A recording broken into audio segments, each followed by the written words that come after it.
The morning Helena Ashford found the second hotel receipt, she didn't cry. She stood in the laundry room of the house she'd bought with her own inheritance. The house where she'd raised 2 children, hosted 100 dinner parties, endured 1,000 quiet humiliations, and she read that receipt the way a surgeon reads an X-ray. Clinically, carefully, looking for exactly what she already knew was there. The Langford Grand, Chicago, 4 nights. Presidential suite. Her husband, Douglas Ashford, had told her he was in Cincinnati for a distribution conference. She folded the receipt in half, tucked it into the pocket of her cardigan, and went to make breakfast. That was 3 months ago. Now Helena stood at the floor-to-ceiling window of her downtown office on the 31st floor, watching the city move below her. She was 51 years old. She had silver-streaked hair she no longer bothered to dye, a calm that people sometimes mistook for coldness, and a financial mind so precise that her partners at Ashford Capital Management still called her the Scalpel, though never to her face, and never without respect. Douglas had not built Ashford Capital. Helena had. That was something a lot of people in their social circles seemed to forget. It was something Douglas himself seemed to have forgotten. Somewhere between his 40th birthday and the day he hired Francine Doyle as his executive liaison. Helena had not forgotten. She turned away from the window when her assistant knocked. "Your 3 o'clock is here. Send him in." The man who entered was not a client. He was Raymond Chu, the forensic accountant Helena had retained 6 weeks ago through a firm in Philadelphia. Far enough from their Connecticut life that Douglas would never stumble across the name. Raymond sat down, opened his briefcase, and set a bound folder on her desk without preamble. He'd learned in their first meeting that Helena did not need things explained slowly. 42 separate transactions over 18 months, he said. Company card. Some of its vendor accounts. Easy to miss. But the pattern's clear when you pull everything together. Helena opened the folder. Her eyes moved quickly down the columns. The Langford Grand, 4 nights. Maison Laurent dinner for $2 $1,100 Cartier. Something she didn't want to picture. A weekend in Napa Valley billed to a consulting vendor that, when Raymond had traced it, turned out to be a shell account Douglas had quietly opened 2 years ago. Total, she asked, conservatively? Just over $380,000. That's only what I can document. There may be cash. Helena closed the folder. Has he moved anything significant out of the joint accounts? Not yet. But 3 weeks ago he transferred a smaller amount, $60,000, from the family trust to a personal account we didn't previously know existed. Raymond paused. I think he's preparing. Helena nodded slowly. She had suspected as much. Douglas was not a stupid man. He was arrogant, yes, and careless in the way men often became careless when they believed they were untouchable. But he was not stupid. What he had never understood. What he had perhaps never needed to understand. Because Helena had always been quietly there managing everything. Was that untouchable was not a thing you were. It was a thing someone else allowed you to be. She thought about the dinner last month at the Kellermans. Douglas had stood at the center of a circle of admirers, telling the story of how he'd grown Ashford Capital from a small regional fund into a $200 million operation. Helena had stood nearby with a glass of Burgundy, listening to him describe decisions she had made, pivots she had engineered, relationships she had cultivated over a decade of 18-hour days. No one in that circle had corrected him, neither had she, not then. Thank you, Raymond. She stood, signaling the meeting was over. The second file I asked you to prepare, the one regarding the board documentation, is that ready? It'll be on your secure server by end of day. After he left, Helena sat very still for a long moment. Through the window the city glittered. She thought about her daughter Celeste, who was 26 and newly married and had no idea. She thought about her son, James, who was 29 and had always been closer to Douglas, who called his father a self-made man, which Helena had never once corrected, because she'd believed family stories were worth preserving. She thought about the woman who had spent 18 months in hotel suites with her husband. Francine Doyle was 34. Helena had looked her up on LinkedIn the same evening she'd found the receipt. International finance degree, an MBA from Tufts, a resume that was genuinely impressive, which Helena found, perversely, more offensive than if the woman had been nothing at all. It wasn't ignorance that had led Francine Doyle to what she'd done. It was a choice. Helena did not hate her. What she felt was something colder and more useful than hatred. She picked up her phone and made a call.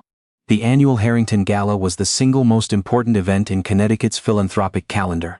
200 guests, black tie, the ballroom of the Harrington Hotel, a venue Helena had personally helped restore 14 years ago by chairing the Landmark Preservation Fund.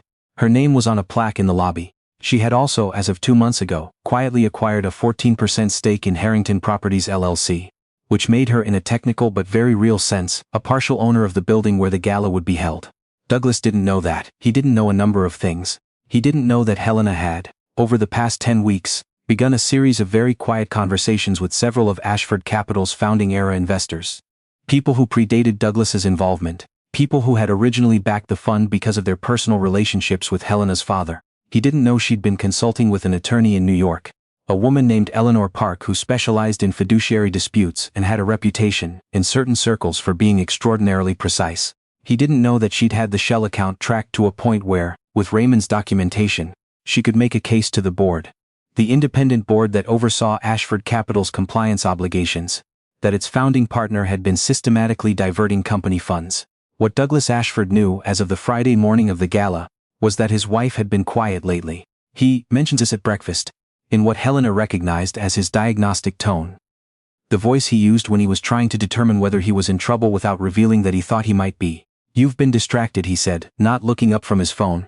"I've been busy," Helena said. "With what?" "Work things." He looked up then.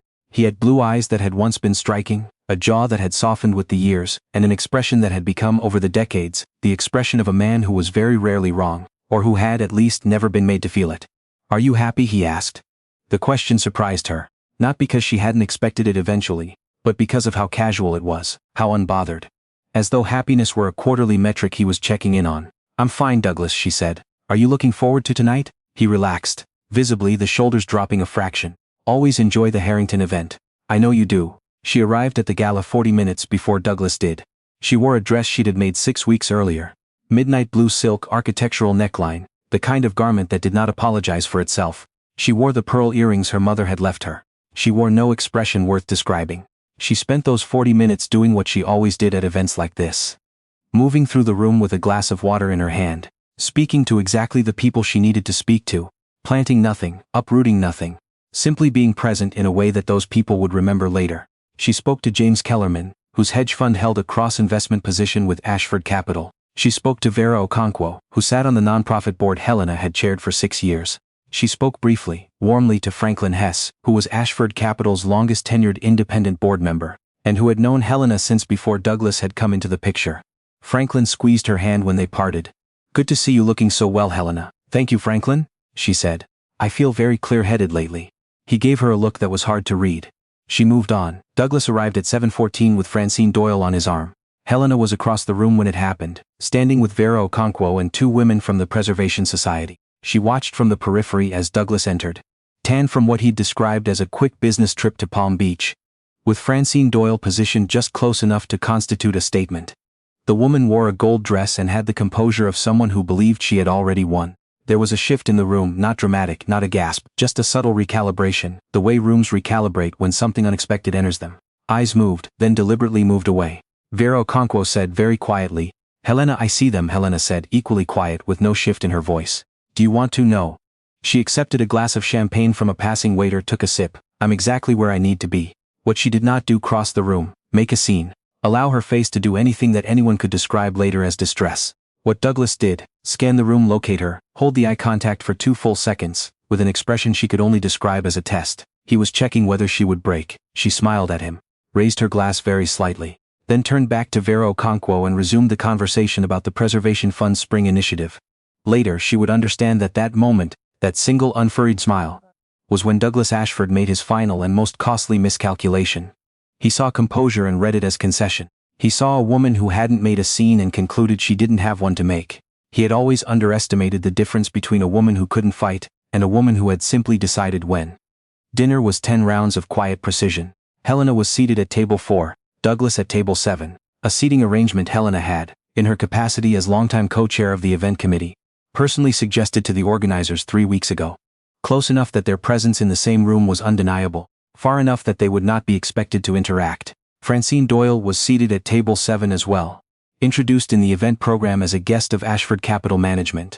Helena had noticed that detail in the program proof when the committee had sent it for final approval. She had approved it without comment. She ate her salmon. She spoke to the retired federal judge to her left about a documentary they'd both apparently seen. She laughed twice at appropriate moments. She was, to anyone watching, simply a composed woman at a charity dinner. At 9:47 her phone buzzed with a text from Eleanor Park, confirmed, filing timestamp, 9:45 p.m. Helena set the phone face down on the table, finished her glass of wine and excused herself to use the restroom. In the marble anteroom outside the ladies' room she stood alone for exactly 60 seconds. She thought about the version of herself that had believed, for a long time, that keeping the peace was the same as being strong. She thought about the decades she'd spent building something real, A company, a reputation, a family, and how systematically Douglas had treated it all as a backdrop for a life he'd felt entitled to. She thought about Celeste and James, and how the conversation she'd have with them soon would be the hardest thing she'd do in this entire process. She straightened her pearl earrings. She went back to dinner. At 10:23, Franklin Hess's phone rang. Helena knew this because she had told Eleanor Park to reach Franklin's direct line at 10:23. Not an email, not a letter, a phone call, because Franklin Hess was 71 years old and took his fiduciary duties with an old-fashioned seriousness that Helena had always respected. He would answer, he would listen. And when he understood what was in the filing that Eleanor's office had submitted to the regulatory compliance body 40 minutes earlier, he would do what a board member of his character would do. She watched from across the ballroom, as Franklin stepped away from his table. She watched his expression change. She watched him look once briefly in the direction of table 7. Douglas was laughing at something. Francine Doyle had her hand resting on the table close to his. Franklin set down his phone, folded his napkin carefully, stood up, and walked toward the exit. On his way out he passed table 4. He stopped. He placed a hand briefly on Helena's shoulder. Just for a moment, just the pressure of it. And then he continued out of the room. Helena did not watch him go. She found Douglas in the lobby at 11:05, while guests were still filtering out from the ballroom. He was standing near the coat check. Francine Doyle a discreet distance away, speaking to someone from the Hartford business community. He looked successful. He looked in this moment like a man at the height of things. He saw Helena coming and something shifted in his face. Not alarm, not yet, just a recalibration of his expression into something diplomatic. Helena. He said her name like a small management of the situation. Douglas. She stopped a comfortable distance from him. Not close enough to be intimate, not far enough to be theatrical. I hope you enjoyed the evening. You? Very much. She paused, letting a moment pass that was almost normal. I should mention, Eleanor Park filed a formal complaint with the Financial Industry Regulatory Authority this evening. That would be about an hour ago. The man Douglas had been speaking to took this as his cue to find somewhere else to be. Douglas's expression didn't collapse. It tightened, which was actually worse, because it meant he understood immediately. Helena. The documentation covers 18 months of company fund transfers. She spoke at a volume appropriate to a conversation, nothing more. Raymond Chu's accounting report is attached. You'll also want to know that Franklin has already been in contact with the rest of the independent board. I imagine you'll be hearing from them by morning. This is not the place. I know, she said, and her voice was not unkind. It was simply finished. You're right about that. There's nothing more to say here tonight. She reached into her evening bag and withdrew a single business card. Eleanor Parks with a handwritten extension on the back. She set it in Douglas's hand. That's Eleanor's direct line. She's agreed to make herself available over the weekend. Helena lifted her gaze to meet his, and she held it the same way she'd held it from across the room earlier in the evening. Steadily, without hostility, without apology. I would encourage you not to wait. She turned and walked toward the door. She heard him say her name once behind her, Helena.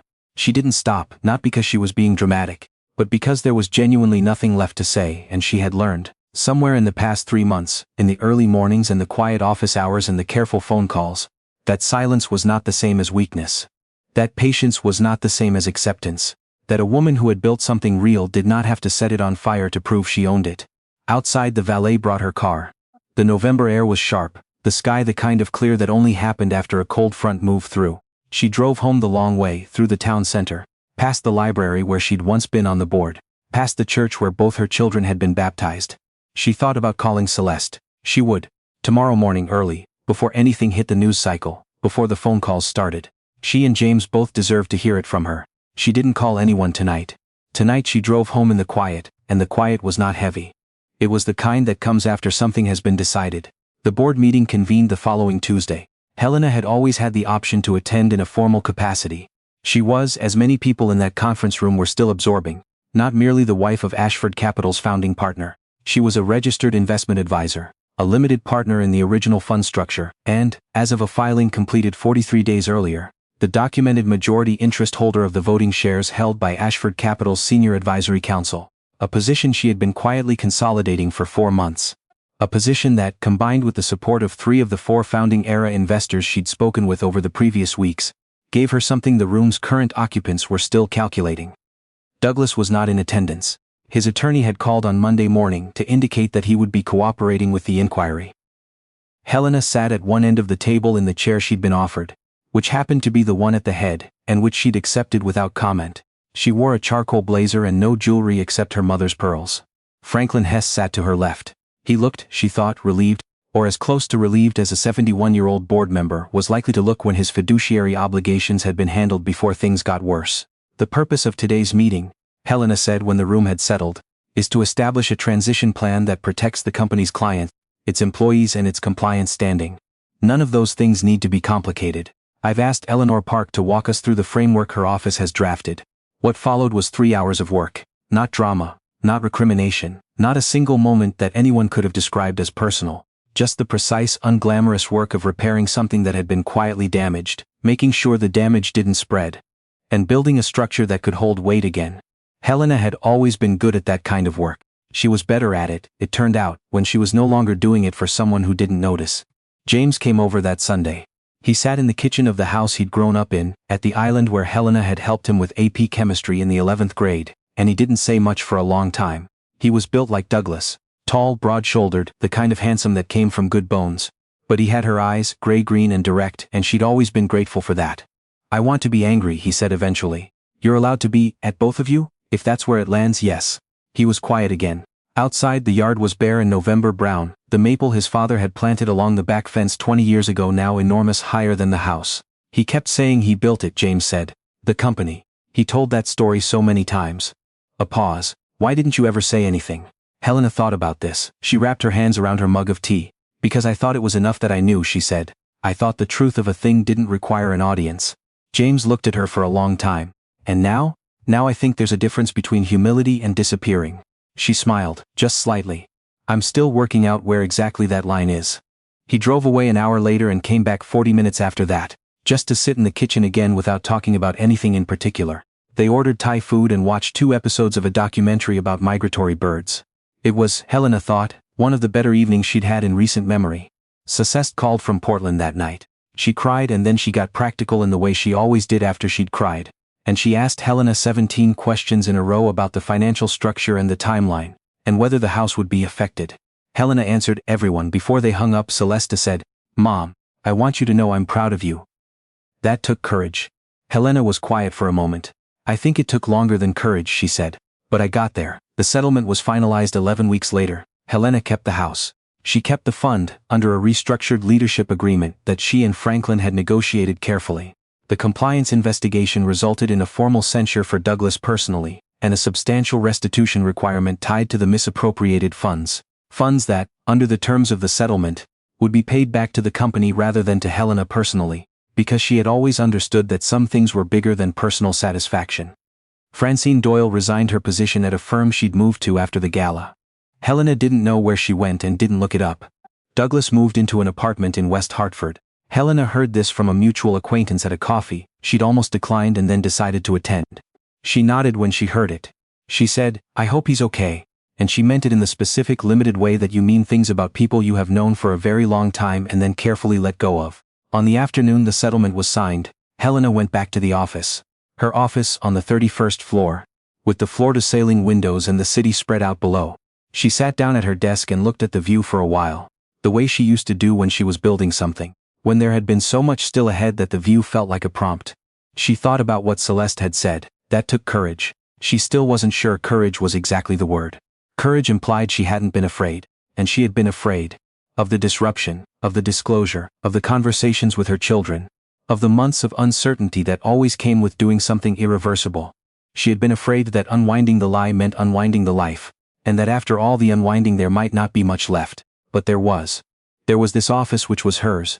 There was the company she had built from a kitchen table and an inheritance, and 20 years of being quietly indispensable. There were her children, who were complicated and imperfect and exactly hers. There was Franklin Hess, who had squeezed her hand at the gala and said, "I feel very clear-headed lately," back to her, quietly, approvingly, when she'd said it to him. There was herself, which, she was remembering now with the particular warmth of something retrieved, had always been enough. She opened her laptop. There was work to do and it was hers, and that was a thing worth returning to.